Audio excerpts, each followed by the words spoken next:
Good morning, everyone.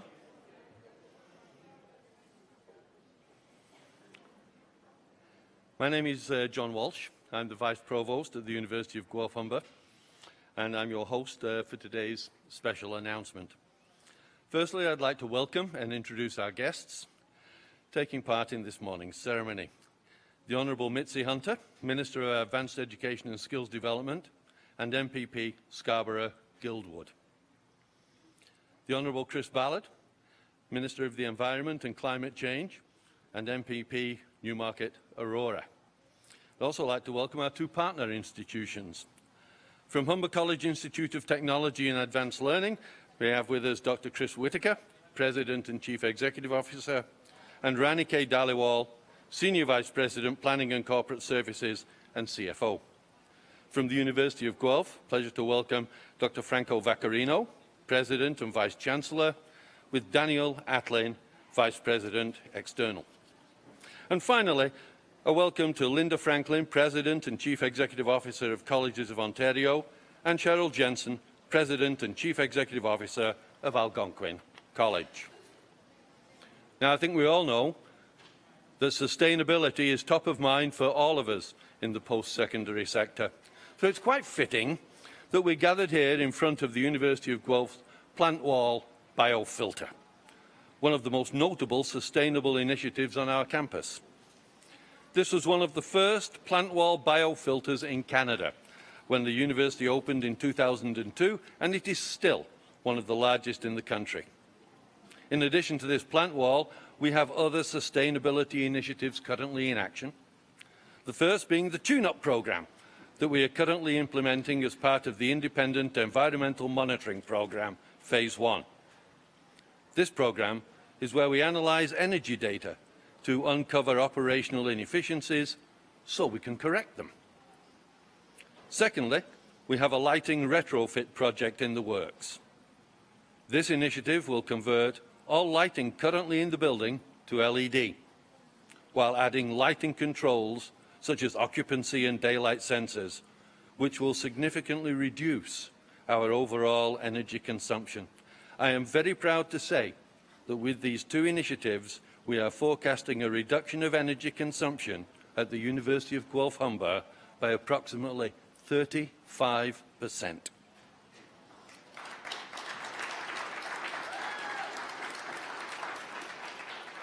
Through our partnerships with the University of Guelph and Humber, we are proud to be continuously evaluating ways in which to conserve energy and reduce emissions, because sustainability is a top priority for us all.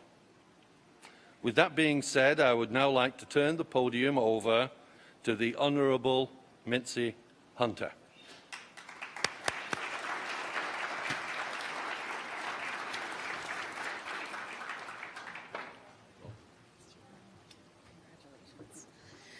Well, good morning, everyone. Bonjour, bonjour.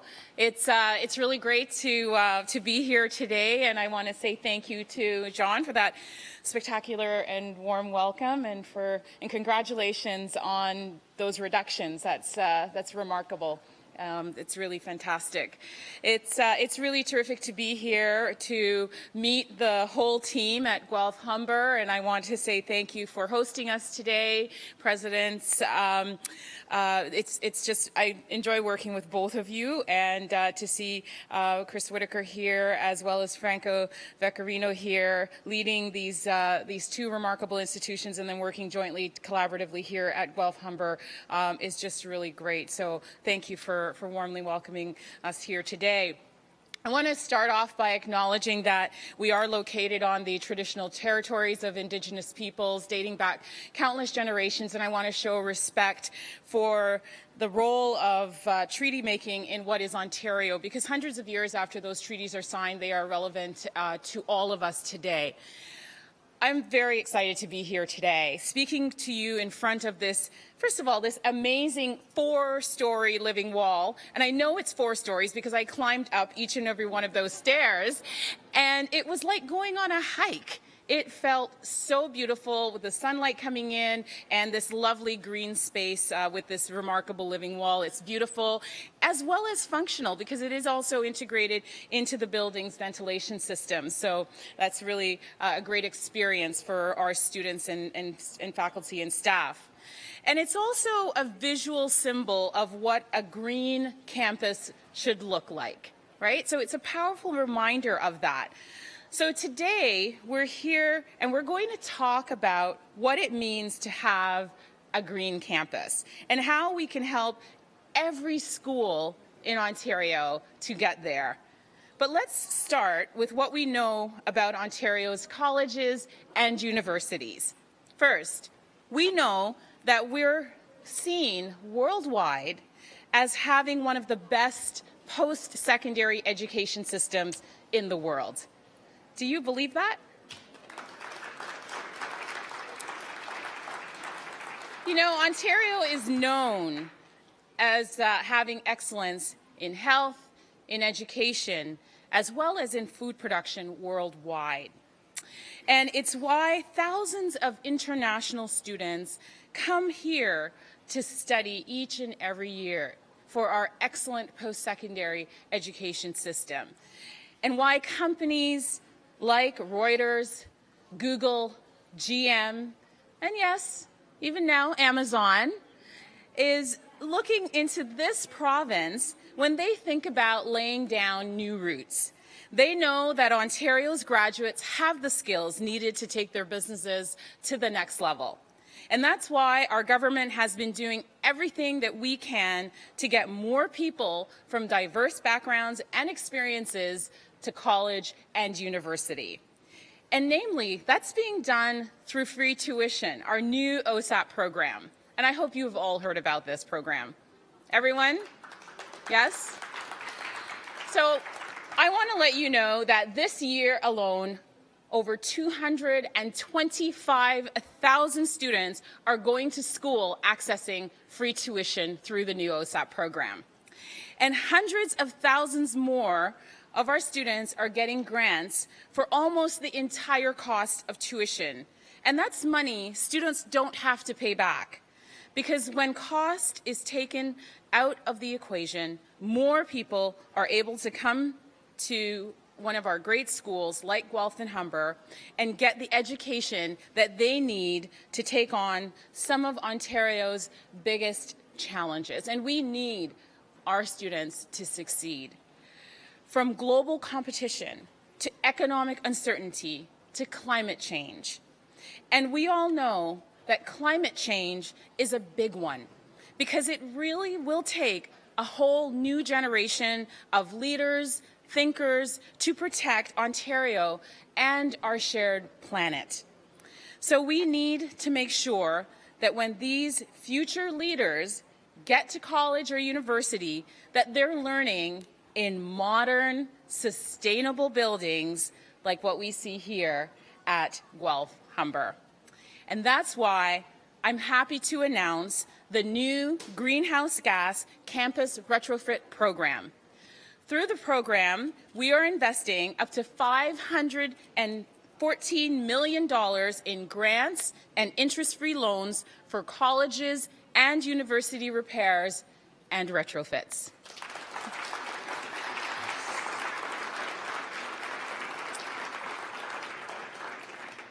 So, while every renovation might not be as spectacularly visible as our living wall behind me here, these funds will pay for very important and critical needs within our schools, like boiler replacements, energy-efficient windows, and other installations that reduce greenhouse gas emissions, meaning college and university campuses will be brought into the new century with sustainability and better learning spaces for students as the main focus. So students, this is all about you.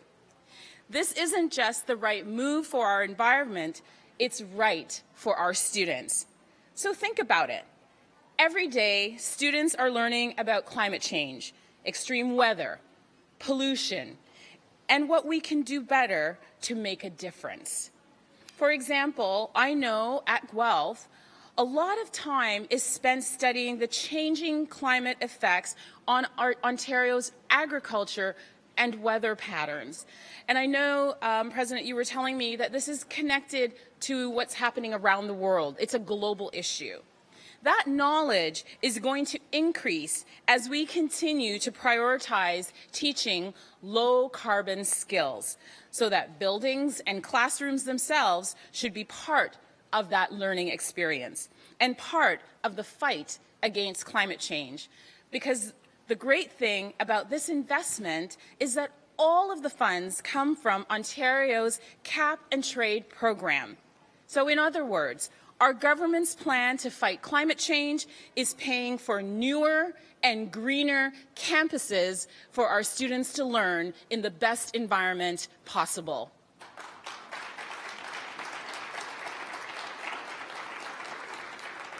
It is paying for dozens of pollution reducing initiatives. So while critics of our climate change action plan are busy arguing over what to do about pollution, if anything, we're focused on fighting climate change by investing in students, in families, and in communities. And to tell you more about this work and how today's announcements all fits together, it is my absolute pleasure to introduce my friend, my colleague, my seatmate. We sit pretty close to each other in the legislature, and he is a huge champion of the environment, Ontario's Minister of Environment and Climate Change, the Honourable Chris Ballard. Thank you, merci, and miigwech.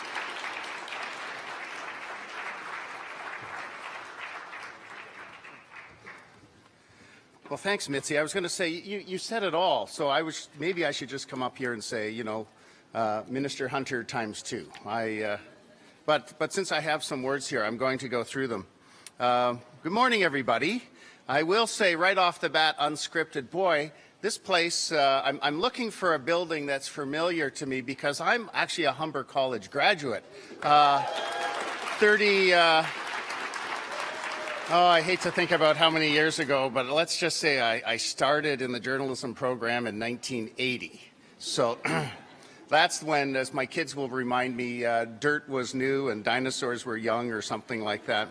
So I'm really pleased to follow my colleague and friend, Minister Hunter, and I want to congratulate her on today's exciting announcement. I know that my ministry and her ministry worked really closely to identify opportunities like the Greenhouse Gas Campus Retrofit Program.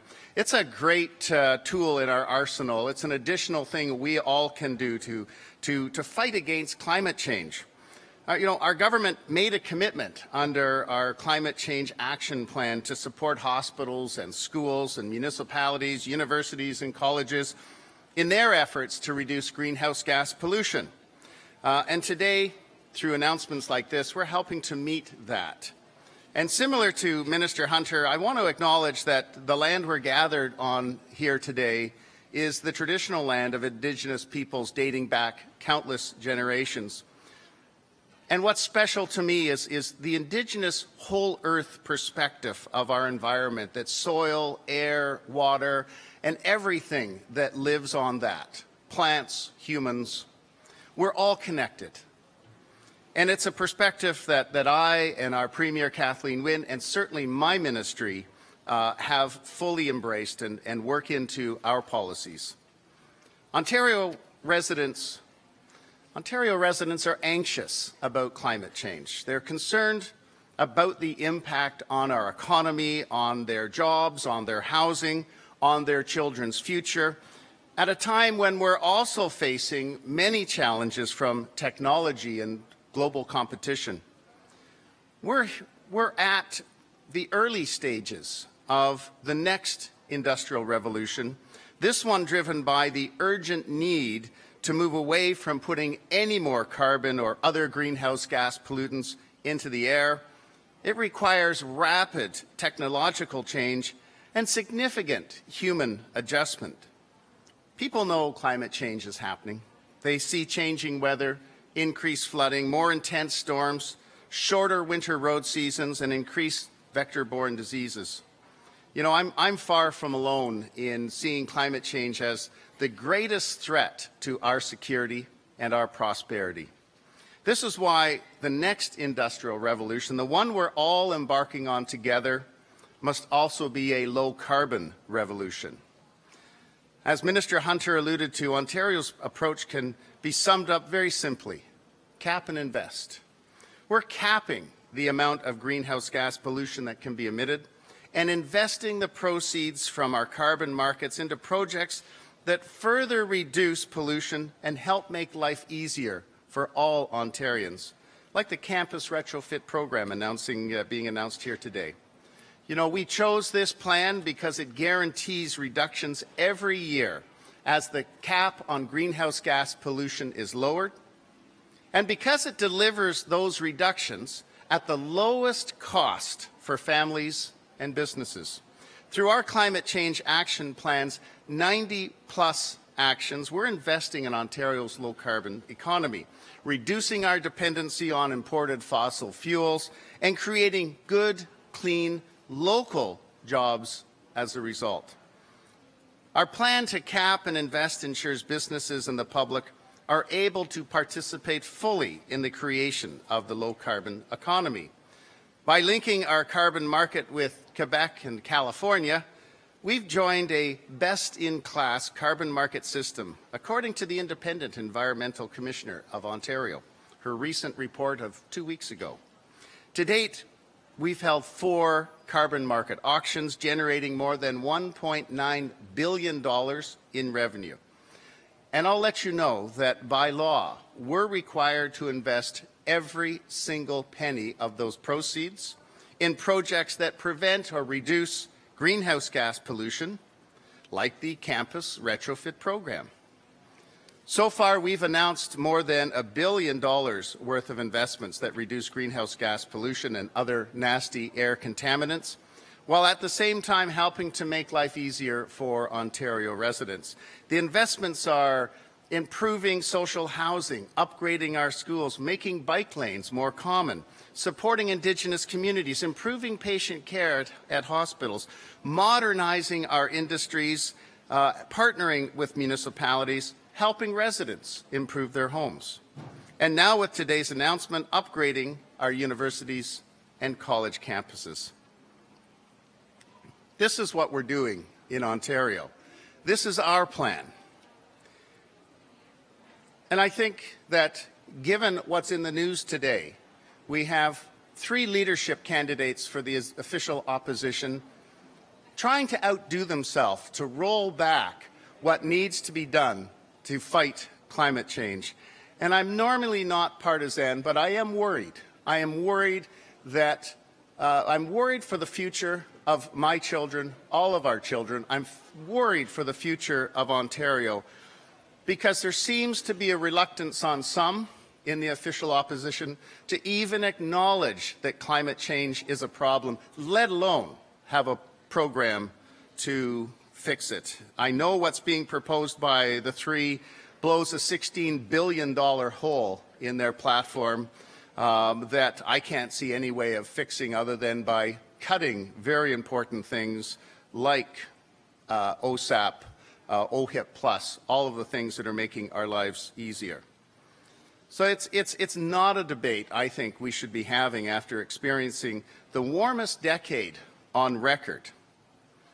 And it's not what the vast majority of Ontario residents want. They want action from their leaders. They want action from business.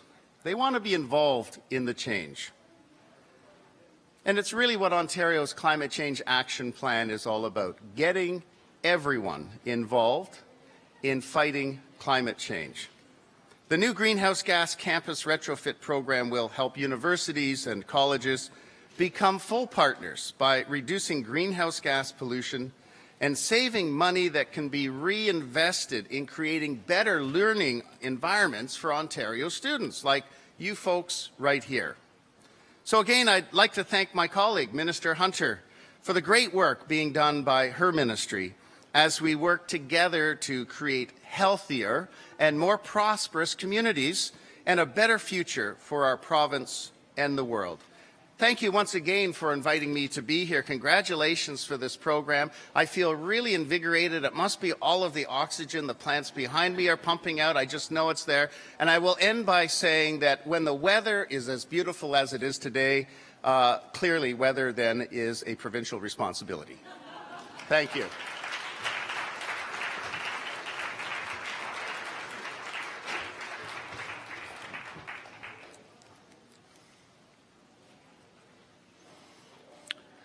Thank you, Minister Ballard and Minister Hunter. Now, I would like to invite Dr. Vaccarino to provide some remarks.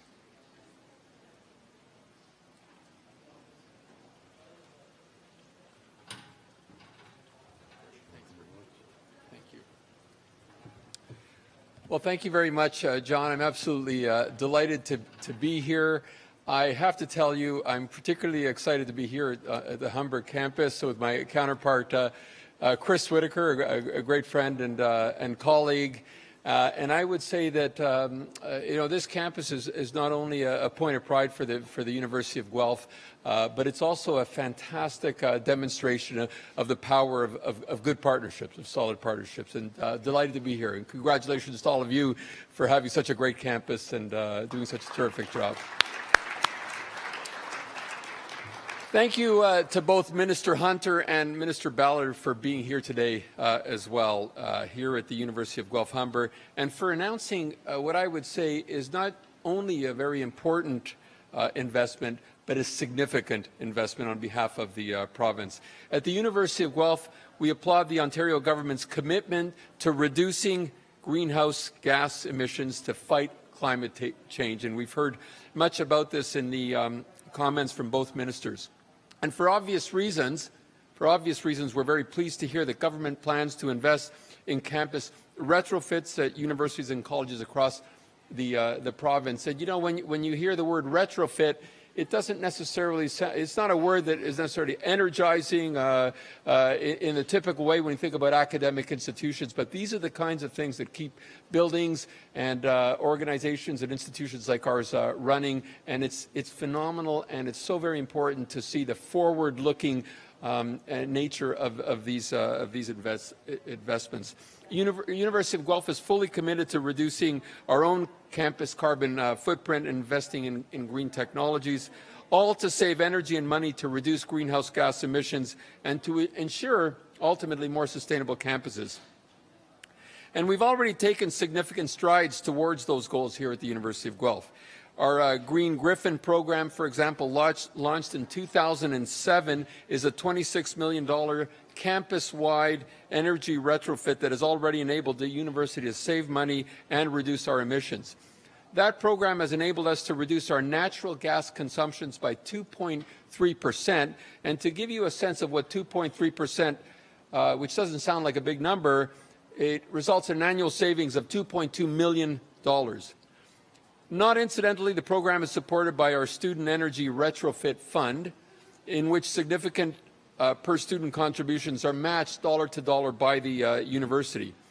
And one of the most visible signs of that program on our Guelph campus is actually a thermal energy storage system. Basically, what that is, that's a fancy name for a huge, big, giant water tank that was installed in 2016. And that system, also supported by provincial energy incentives, has generated huge energy savings and reductions in emissions for the university. Now, looking forward, we have similar ambitious plans for further innovations on campus to save even more energy and to further reduce greenhouse gas emissions.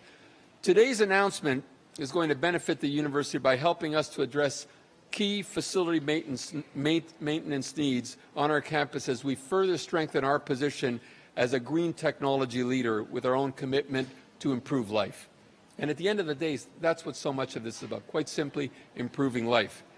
Upcoming projects on campus that today's investments will have a significant impact on include retrofitting many of our large buildings that were built in the 60s and 70s, such as our University Center, improving the energy efficiency of the campus's central heating and cooling plant, and developing a net zero a net zero building at our well-known Arboretum Center using a geothermal heating and cooling system. And again, not incidentally, we aim to find curriculum development and experiential learning opportunities for our students on these projects. So not only are these projects going to have a terrific sustainability impact, they're also going to be context for our students to benefit in terms of experiential learning and opportunities for them. This commitment from our province to invest in campus retrofits is going to help the University of Guelph to continue striving for an energy future that's both sustainable as well as reliable. It benefits the wider world as well, and I'm delighted that Minister Hunter mentioned this, the connectivity in the broader context. This is about benefits in the broadest context, including our students who will have an opportunity to see how the power of their knowledge comes to life in real and meaningful ways. Again, thank you very much. I applaud Minister Hunter and Minister Ballard's plan to invest in retrofits at the province's post-secondary institutions. Ultimately, this is an investment for our shared future. Thank you very much.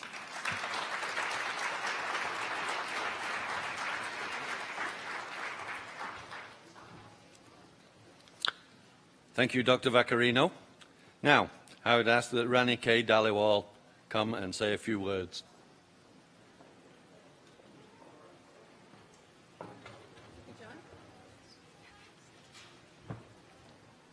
Well, good morning, everybody. Minister Hunter, Minister Ballard, colleagues from the University of Guelph, Guelph-Humber, colleagues from the college system, faculty, staff, students. This is a wonderful, wonderful day, and the announcement is certainly much appreciated. It is a privilege to speak to you about today's announcement and sustainability across our campus, a subject that is really near and dear to Humber students, staff, faculty, and our planning process. As John noted, and I think Minister Hunter also noted about the features of this wall, maybe I'll just add one other item. Anytime you're feeling stressed or you want a bit of a health piece, come and sit by here and take a deep breath in, and it will certainly help you further. So as far as Humber, as we look back, the Living Wall was an early symbol of strong sustainability culture within Humber. Since then, the college has reached significant achievements. I'm just going to list a few of them just in case you're not aware. 10 years ago, we completed our construction of Centre of Urban Ecology located at the Humber Arboretum. The centre was the first LEED Gold building in Toronto. 5 years ago, Humber was the first Ontario college and the third in Canada to receive the Silver Stars designation. And we're going for gold next year, so just wait for that. And for the last 2 years, Humber has been named one of Canada's greenest employers, a significant achievement. Sustainability is one of our core values, and we, as a leader within the college system, value that. I'd like to acknowledge and thank the Ontario government and to recognize the province for its leadership in combating climate change. Without that leadership, without that investment, we could not do what we really need to do as a college, as a society.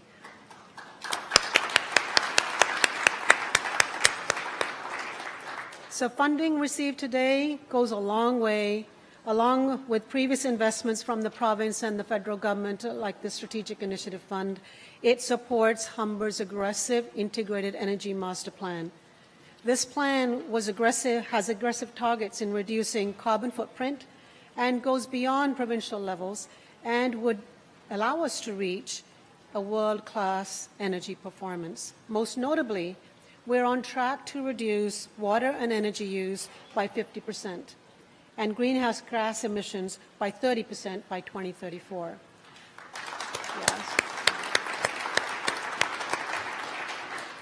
Since the plan was launched in 2015, we have reduced energy consumption by 10% and water consumption by 40%, with an annual average saving of approximately $1 million since that implementation. Those dollars get reinvested in what we are here to do, which is really the teaching and learning experience for our students.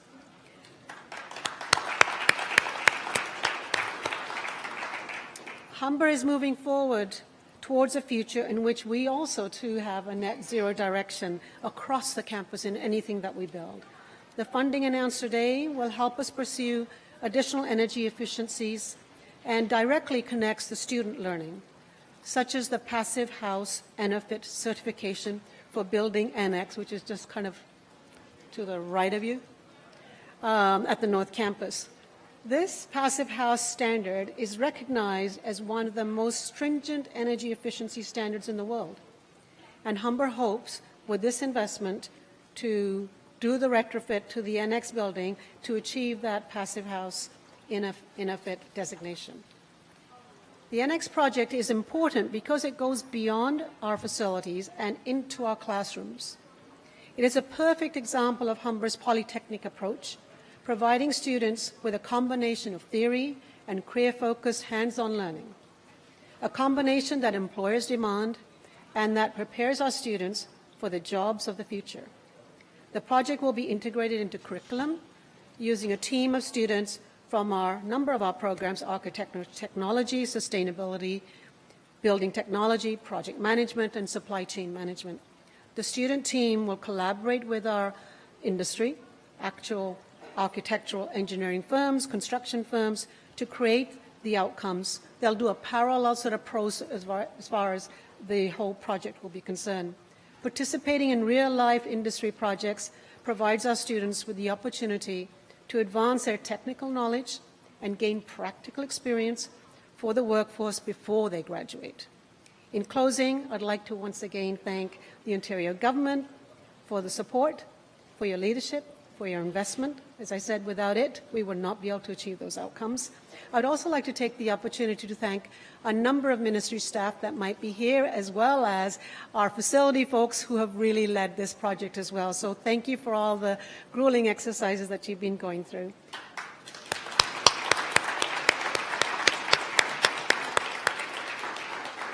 And I should add some of the leadership that Colleges Ontario provided as we were going through this process. So moving forward, we're very excited to work with the province, to work with our stakeholders, to work with our faculty, staff, and students to ensure not only are we creating a better environment and the right impact to the environment, that we're also learning as we grow, and that we're creating buildings that are healthy buildings that will create data, and that data will be used for our future learnings. So thank you very much.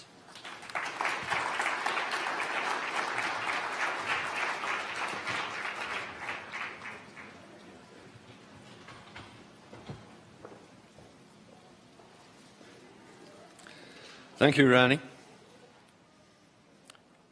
Before we officially conclude, do photos, I would like to open the floor to any questions that you may have.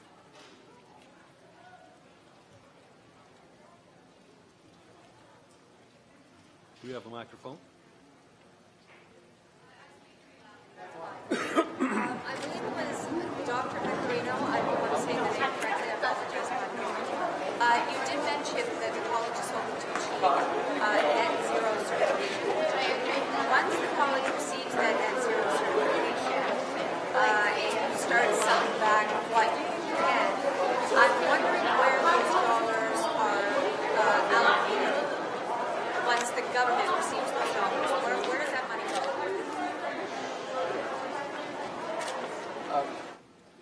Sure.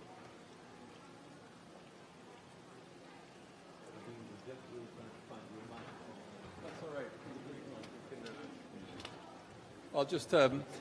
I'm not sure if others heard the question. Everybody's saying no. So although you do have a loud voice, it's not as loud as maybe you think.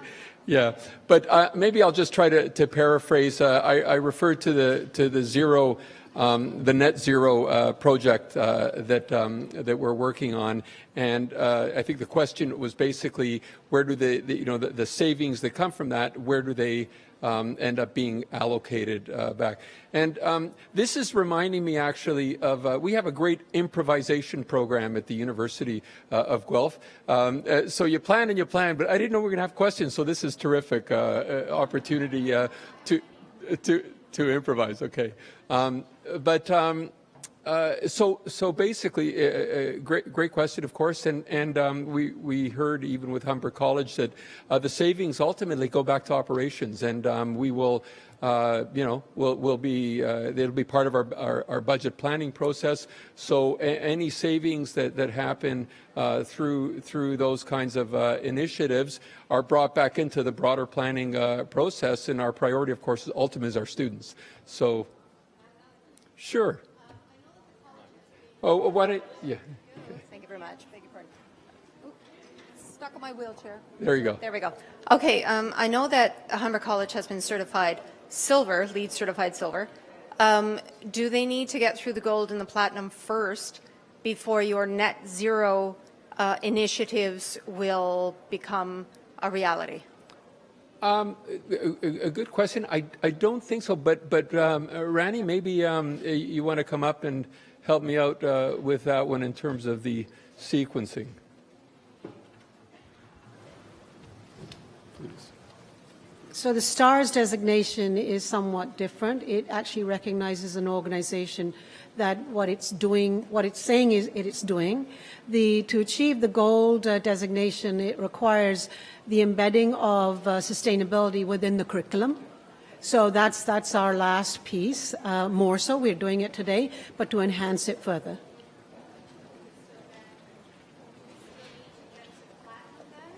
Do we still need to get to the platinum certification before you can do your net zero initiative? No. That's what I'm wondering. No. Okay, so the net zero is over and above your LEED certification. That's right. Alrighty, now I have one more question. As you can see, I'm physically handicapped in a wheelchair, and I know this is a little bit off topic, but learning here is very important to me. I'm wondering if you're aware that in my wing in the Humber College, which is L wing, there is not one single door in any of my classrooms that has an automatic door. I have barriers put before me that is going to stymie my education, and I have sent a letter off to Minister Hunter's office, which I did not receive anything back. And I've also taken my worries here at Humber College all the way to Dr. Chris Whitaker. So I'm just wondering how all this talk of our education and how fantastic it is letting me and many other physically handicapped people here at Humber down. And I'm voicing this as well as all the emails and letters that I've been sending off since September 2017. Thank you. Let me first of all say thank you for mentioning that. And you know, this is when we talk about our students, we mean that in the broadest way. And so what you're pointing out in terms of barriers is not only important, but it's a reminder. It's a reminder that the journey that we're on in terms of addressing these things is a journey that we need to continue to pay attention to and actually even speed up. So, you know, if you rewind 10, 15, 20 years, there's been progress made, but what you're saying is so very important because it's a reminder that we're not there yet. And we need to continue raising the bar, and we need to continue pursuing that bar in a thoughtful but also in an aggressive way. So thank you for mentioning that. Appreciate that. Thank you. So I also want to just thank you for your question, and it's very important. In fact, we have work that has begun in terms of accessibility for Ontarians in the education system, both in the K-12 space as well as in the post-secondary space. So this is an approach that our government takes very seriously. Premier Wynne committed to doing this last fall. We've taken steps to appoint a chair in the process of setting up the committee. That it's a technical committee that will actually review the standards for accessibility across our system of post-secondary so that you would not experience those types of barriers in your pursuit of a post-secondary education. So I recognize the challenges today, and I know that our leaders you've made that known to them, and they're aware of that, but I wanted you to know what the work is that is underway to make sure accessibility is a priority. I've been in this role for 2 weeks, so I will get your name and find your letter and make sure you get a response. So thank you.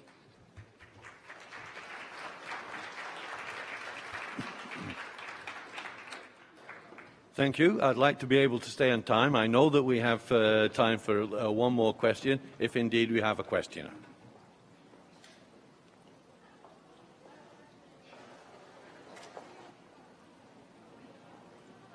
Good morning, everyone. Congratulations, Ms. Hunter, for getting your position, by the way. I just have a question in regards to, I think the initiative that we're doing right now is excellent for Ontario, but what about the other provinces? I know you guys are obviously like focusing just on Ontario, but what about our peers in the BC and especially Alberta with the issues surrounding the pipeline? I know that's obviously a bigger issue, but in terms of post-secondary, is this going to be replicated in those provinces?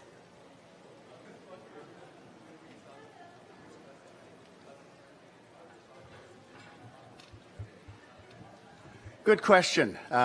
You're right. I'm responsible for the Ministry of Environment and Climate Change here in Ontario, but pollution knows no boundaries. Something that happens in California will find its way to Ontario at some point. In fact, this past summer, we had 2 or 3 days with low air quality warnings because of the wildfires in British Columbia and the wildfires in California and the smoke and the pollutants landing here in Ontario. So pollution knows no boundaries. I try and work as closely as I can with my counterparts across Ontario. I am working hard to encourage as many of them as possible to join the Western Climate Initiative. That's the cap and trade system that we've set up with Quebec and California. We're having some success in attracting more American states into this program because it is a very effective way of lowering greenhouse gas pollutions or pollutants. And we also talk through ministerial forums around things like sulfur dioxide and nitrous oxide and other really nasty pollutants that are out there. So at the province-to-province level, we're trying to do what we can do to coordinate our efforts and to try and make sure that we have standards across Ontario, heck, across all of Canada that are similar. And we're trying to build a coalition of the willing in North America. With the election of a certain president to the south of us, I was very worried. We were very worried that climate change would be put on the back burner. What we have found, frankly, is the opposite, that now citizens and towns and cities and states are banding together, regardless of their political affiliations, I might add, which is a very positive thing, to work together to lower their greenhouse gas pollutants and other pollutants as well, and share that knowledge right across political boundaries, partisan boundaries, and that's a good thing. So I'll continue to work with my counterparts in all the other provinces, all the other states across North America, South America, and make the changes that are so necessary and so important.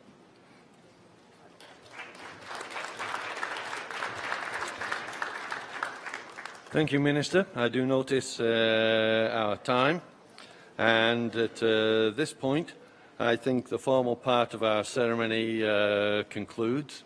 I would like to take a moment to thank again both the ministers for joining us and both the presidents and vice presidents from Humber and from Guelph. I cannot help but remark on the number of people in our own community who have taken time out of their schedule to come and be part of this event. I think that speaks to the interest level in sustainability and in education, and I would like to take a special moment to thank both of the people who had time for questions directly to ministers and presidents. It is wonderful to live in a country where that is possible. Thank you very much again for attending, and enjoy the rest of this snow-free day. Thank you.